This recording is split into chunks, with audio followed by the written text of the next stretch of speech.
welcome to another episode of Voice Thoughts Podcast. And my name is Matthew Turner. I'll be the host today. I had the very great privilege of filling in for my wife. She's under the weather today, so I was a little bit nervous. So on the way here, I was going through my spiel, unique New York, making sure that I don't stutter and make sure I enunciate properly. So before we get going, I want to make sure I highlight the sponsors today.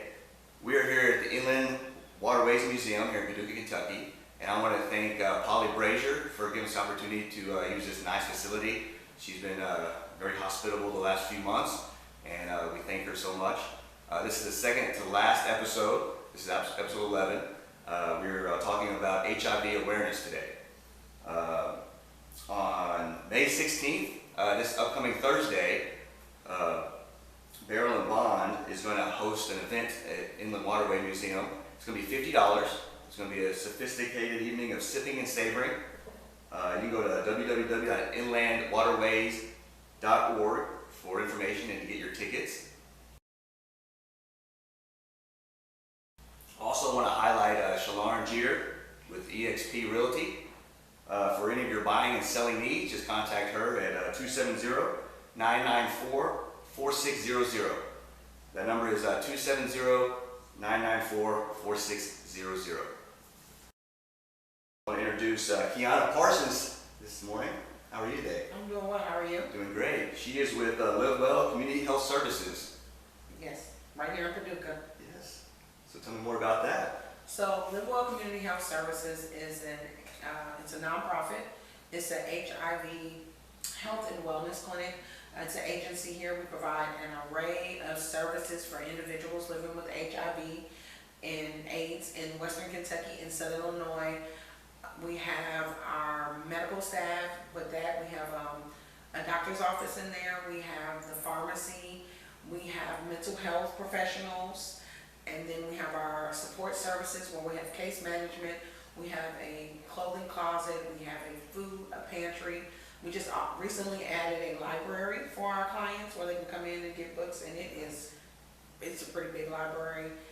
We also have that support services, medical, and then prevention. I work in prevention, and what we do is we go out to educate people about HIV, to help destigmatize HIV, as well as we do free HIV testing, and we also pass out resources to have safe, fun sex. Awesome.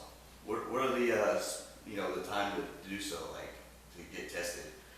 So the CDC recommends that everyone is tested at least once in your life, but depending on your lifestyle, you can get tested at least, recommended every 3 months or so. It's really up to you. Our tests are free. If you come into our office, we can test you right there. But if you've never been tested, I would encourage you to get tested. Like I said, the CDC recommends at least once in your lifetime, but just depending on your lifestyle and the things that you do, then that's kind of what you base it on. So I know we have some people, when they get new partners, they want to test because they want to show their new partner that they are negative and things like that. So, and a big question is, what can people do who test positive for HIV? What are some steps they can take to prevent passing on to others? So the biggest step is to get on medication. If they get on their antiretroviral therapy, their treatment, then that is going to reduce the viral load in their body of the virus. And so if we can get the viral load, there's something called U equals U, which is undetectable equals untransmittable. So even though they have HIV, there's so little of the virus in their body that they're not able to transmit it to anyone else. And then another thing that they can do is encourage their partner to get on PrEP. PrEP is pre-exposure prophylaxis. It's a medication, and right now, currently it comes in two forms.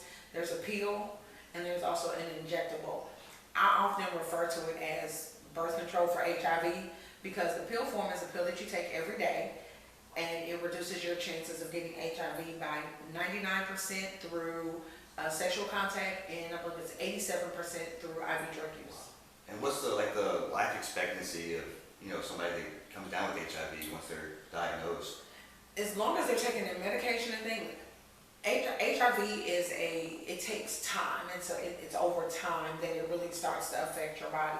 So if a person is on their medication and things like that, their life expectancy is basically the same as someone who didn't have it, as long as they're doing those things. Other than that, if they're not medicated and different things are going on, then that changes it. But I'm talking about, best case scenario, someone who's taking the medication as directed and doing those things, then. So it's not like a death sentence, like. No, that is one of the biggest things that we try to make sure people know, because that's the stigma around HIV. Like if I get diagnosed, I'm gonna die. Oh, I'm gonna die. Oh my God, my family, they're ready to write their obituary, get all their affairs in order, and it's not that. It's a very slow acting. It can take. If you think about HIV in stages, like cancer has stages, so like stage 3, and so the difference, let me take this to the difference between HIV and AIDS. You hear people say full-blown AIDS. Well, that would be like end-stage cancer, so that's like the end-stage HIV. So someone there, then but that typically it takes a long time, maybe 15 years or so to get there or more. So, because maybe when I was growing up, maybe I was a little naive. I thought, Magic Johnson, he got in 1990s, and I thought if you didn't have money, then you wouldn't be able to make it. Well, that was true back then, but here we are in 2024, and science and technology has made such advances. So now we do have medication, the antiretroviral therapy, which they didn't have back in those days in the 80s and 90s. People were taking a massive amount of pills a day. Now they get it down to where they only have to take 1 pill a day. My boss often tells people that he's talked to some of our clients, and they tell them that managing their HIV is easier than managing their diabetes. I bet so. I've had a lot of people that had cancer treatments and all that, and it's tough. Yes, very. So HIV, like I said, it's not at all a death sentence. I know people that are living healthy, happy lives. You cannot look at a person and tell that they have HIV. You can't. It's not one of those type of viruses or diseases or things like that. But there are people that are still getting married, still having children, and their partner is not positive. And the kids it doesn't get passed on to the kids. As long as they're taking their medication, and then if the partner is on PrEP, it's not going to pass on. So that's why it's very important to go get tested and make sure you take the necessary precautions to keep everything up and up. So do you guys have any special times where you host events or anything? Yes, if you will follow we're on Facebook, LivWell, and that's LivWellChs, LivWell Community Health Services. Our Facebook page, we often post where we're going to be throughout the community.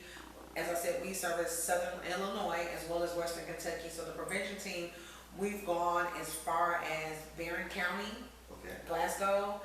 We've been a lot of places we go. We have a team. Our team is about 5 people, our manager, and then there's 4 of us that go out and test and do education.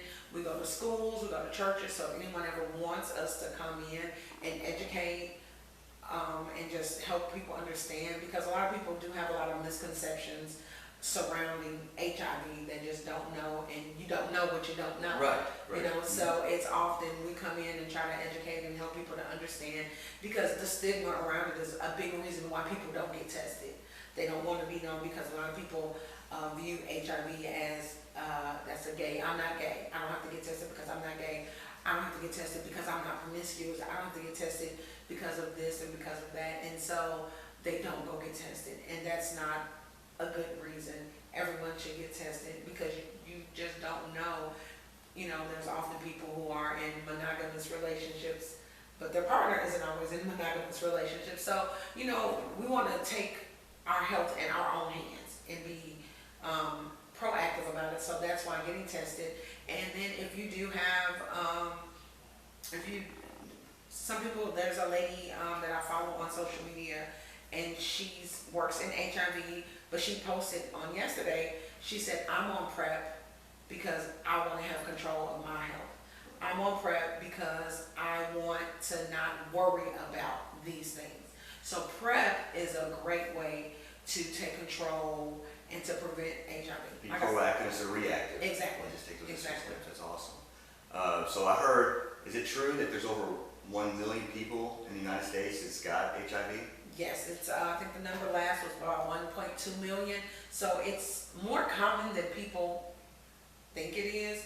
And that's mainly because people aren't dying from it anymore. People get it and they're living and going on about their life. And then, as I said before, people are not disclosing, they're not sharing their status because of the stigma. If people find out that someone has HIV that often, what did you do? How did you get it? You know, and things like that. And number one, it's none of your business. Right, that is. Yeah. And number two, that's just very rude because you don't know what the circumstances is. There were people earlier on, it doesn't happen as frequent now, that were born with HIV, you know? And so that wasn't any fault of their own, they were just born, you know? So there's different things, but it's more common, but people just aren't dying from it because of the advances that medication and technology has made, and we're just more knowledgeable about the virus. Back then, we didn't know anything, it was just this new thing coming through, sweeping through the community and just taking people out, you know? Have you seen the movie Dallas Buyers Club? I have not seen that. Well, I'm a huge Matthew McConaughey fan. Okay. So I love, different movies with him in it. Yes. And I like the one with Jennifer Lopez. But this is actually a true story. Yes. About a guy that got HIV. He was in a rodeo, and he was actually experimenting with different drugs to make sure that it wasn't approved yet. So that he was wanting to make sure that he could save people's lives. But I think it's a really good movie. Matthew McConaughey had to lose a lot of weight. I remember that. I remember when he lost all that weight because back then that was the sign. And even people who have advanced cases of HIV and things like that, that is one of the symptoms. That is one of the, but generally speaking, you just cannot tell. But yeah, I saw he looked really sickly. I remember because there was things going through the media trying to say other he stuff. lost like 70 or 80 pounds just for the movie. Yeah. And he never really got his bone structure back. Oh wow, and he wasn't that big to begin with. No, he wasn't. But he had a lot of different roles after that, but it really hurt his bone structure. But anybody want to watch that movie, it's Dallas Buyers Club. And I'm gonna check that out. I'm gonna check based it on out. a true story. I remember that. It came out, so. Yeah, I'm a big movie fanatic, so just get some popcorn and There you go. Yeah, I like popcorn. I can't eat as much with my braces though. I know. I should have got braces when I was a kid. I should have too. I wouldn't have them at 42. I'm gonna be proactive or reactive. Yeah. Any other things that you think of? Well, I think it's important that people know how HIV is transmitted. So, HIV is found in bodily fluids such as blood, semen, vaginal fluids, anal fluids, and it can also be found in breast milk. Okay. So there is, but typically when it comes to that, mothers who that want to breastfeed and things like that, when they go on the medication, it very seldomly does it pass from mother to child. Now, as long as they're on the medication, let me say that. As long as the mother's on taking those antiretroviral medications and things. So it's very important for the mothers to take it tested so then they can have different. Exactly, yes. And typically, when you're pregnant, I do believe, I haven't been pregnant in a couple years, in a little while, about 10 years, but they do test you for HIV. But one thing to know is that a lot of places, even some women, when you go in for your yearly checks, you have to request HIV. They don't just give it to you. A lot of them don't. I think they're trying to make it where it's more like that now, but it's kind of an opt-in now. Because even my doctor, when I go in, she asked me, "Do you want HIV?" And I said, "Yes, ma'am." She said, "You want?" I said, "Yes, I do." Is there some like side effects or some signs that people can notice if they have HIV or warning signs? So the symptoms, and these symptoms would not. Typically, a person can be asymptomatic for 5 to 15 years or so, I believe. So it won't show any signs. And then when you do get symptoms, guess what they are? Fever, chills, night sweat, coughs, muscle aches. So these are things when you hear fever, chills, and all that type of stuff. That sounds flu-like, right? Right. So that's why it's important that you get tested, because the symptoms are so common. They're symptoms just like any other thing. let's say you were exposed to HIV maybe 10 years ago. And so now all of a sudden, 10 years later, now every time you get out, your body aching and things like that, you're not going to think that it's HIV. You just don't think that you're older. So it takes time to... It takes time to progress to really get...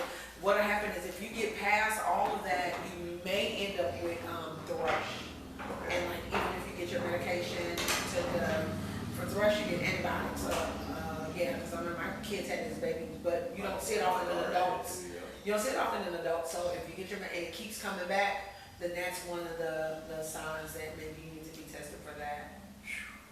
Any like so side pains, muscle pains, and Yep, but those are common things. You know, it's Right. not something we'll just say. There's really nothing that says HIV.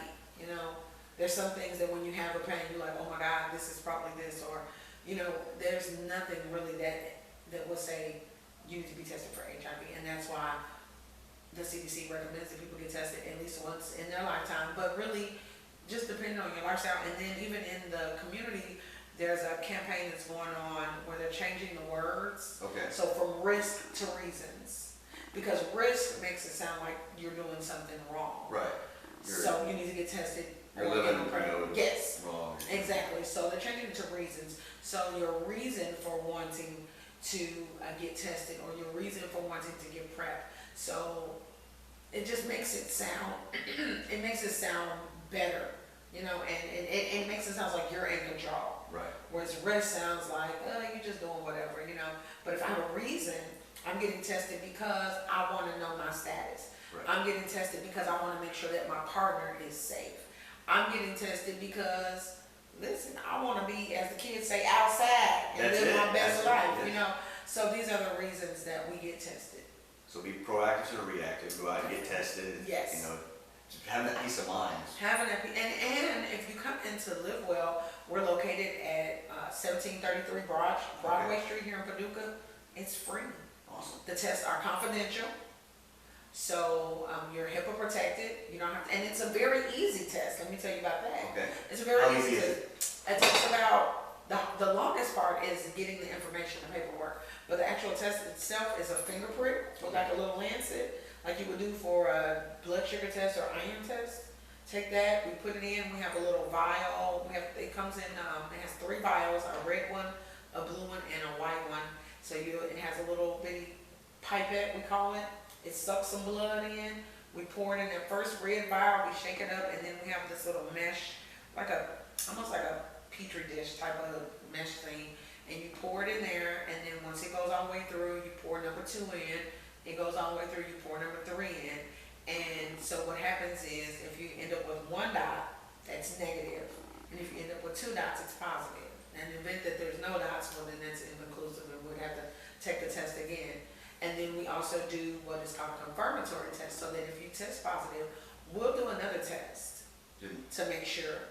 And then from there, with the services that we offer, we would call our linkage navigator, and we will get you right into care. We will get you, we call it a handoff. So we get the information, and we get you tested, and once you're tested, we call our linkage people. They get you in to go to the lab, to find out the type of HIV, to find out your viral load, to do everything so that they can get you into care, get you medication, and all that. And then, like I said, that day. you can get, there's some people that get it that depending on the day of the week and things like that, but you can get it started pretty quick. Nice. And as I said, we have a pharmacy. NPS Pharmacy is located in our office as well, because of the services that we provide. We want to take care of the whole patient. So we want to make sure that they're adhering to their medication. So that's why we have our housing. We have a housing department. I think I said that, housing, transportation, and things like that.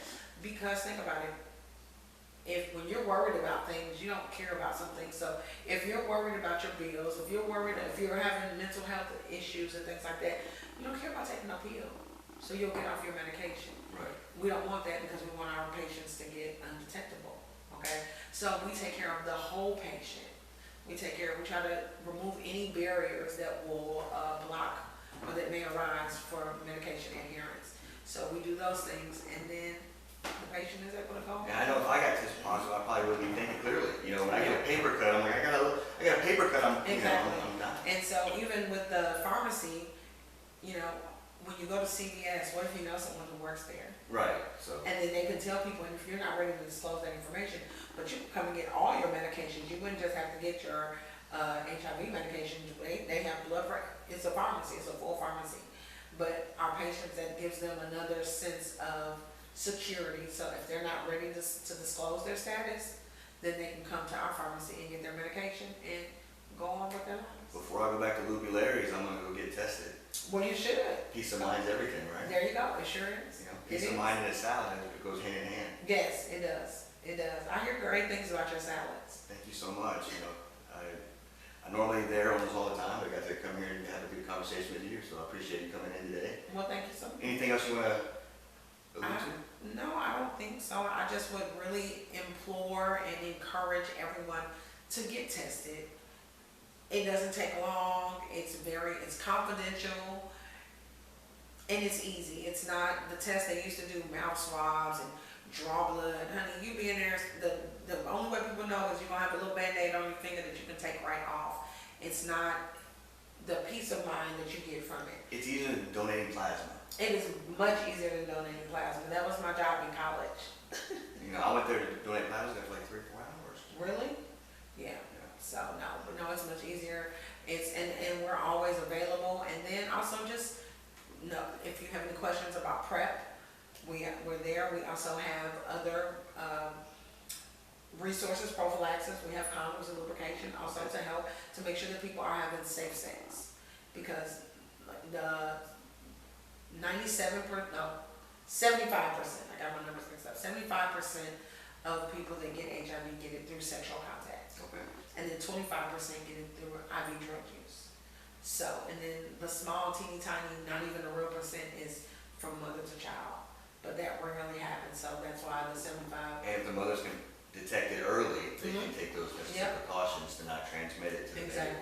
So that's very important. But the biggest way is through sexual contact. So we want to make sure that we're protecting ourselves in every way, that we're doing everything that we can do to protect ourselves. Well, I'm excited. Like I said, I'm going to follow you back to the place, LivWell, and get tested. Come on. That's good. Thank you so much for stopping in today and giving us some knowledge about HIV awareness. And everybody needs to go out and get tested. You know, just have that peace of mind. It doesn't take long at all. And it is very confidential. It is. Again, I want to say thank you for her coming by. I want to thank Inland Waterway Museum for allowing us to be here in the nice facility. I want to thank Polly again for allowing us to be here. And without her, we wouldn't be here doing this for the last few months. I want to shout out to Shulorn Jeter, EXP Realty. She'll execute all your buying and selling needs. Contact her at 270-994-4600. And again, next Thursday, they're going to do a sophisticated evening of sipping and savoring from Barrel and Bond.